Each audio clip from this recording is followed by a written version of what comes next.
Seriously, another Rotom deck? This is the series where I spin the wheel and make a deck using that Pokemon. Here's today's deck list. Now let me show you this deck in action. In this game, I start with Rotom Heat and my opponent has Psyduck and Swinub. This deck utilizes both Rotom Heat and Rotom Mo. On my first turn, I use Pokeball to find another Rotom, put it on the bench, and with Rotom Heat, a Giant Cape and a Fire Energy.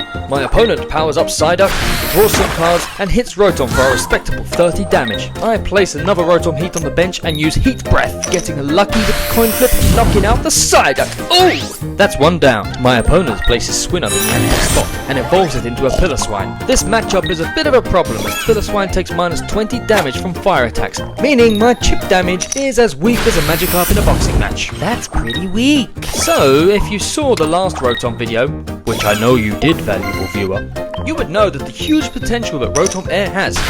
Time to execute order. Rotom Air. This chipping away at Piloswine is getting me nowhere, so after being knocked out, I switch in Rotom Air, place Rotom Mo on the bench, and use Spin Storm. Boom! Piloswine goes back to the hand.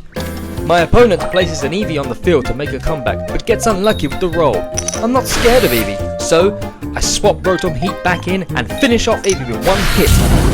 That's 2 down. My opponent brings back the Big Pig and starts setting up. I switch Rotom Air back in and go for the Spin Storm! And fail. After a rather irritating Sabrina from my opponent, I swap in normal Rotom and deal a nice 40 damage to the Manaphy. Victory is close.